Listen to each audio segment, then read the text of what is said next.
السلام عليكم ورحمة الله وبركاته وكيس قبيل جديد ما وين السلام بالشدة الصوماليات فيديو قول حان قلت لقاي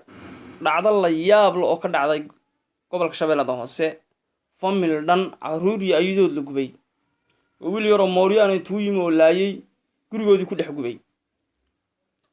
Soomaali kama aysan dhicin Soomaali gubaysa midda kale beeshan la yiraahdo biyamaal maxaa laga rabaa dadka masaakiinta habar gidir ileen hawiye ka dhalatay hawiye aqoonyahan waxgarad mutacallin professor musharax cid kastaba waa leeyihiin ama dawladda federaalka way ka buuxaan maxay dadkan u qabsan laayeen meeshan amisoon baa joogta ciidamada federaalka jooga al-shabaab baa joogta dadkan maxaa loo kala dhaxgal laayay sababta loo kala dhaxgal laayahay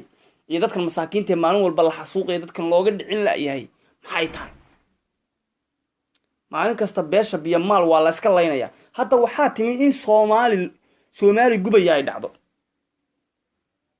warafartan wiil isbaaraystayaasha ay Mooriyaanta ay habar gidir dhax laga qabto umada magacii habar gidir waa ceebaysay magacii hawiye waa ceebaysay magacii Soomaaliyeed waa ceebaysay dagaal laga tigay ilaa hada dabada haysa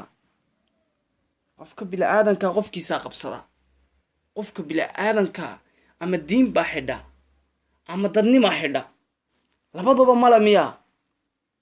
beeshan biyamaal maxaa laga rabaa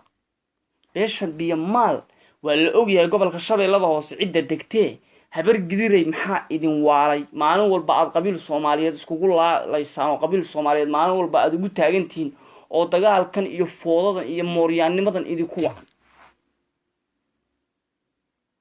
su'aasha laga jawaabo beesha habar gidir ha xusooto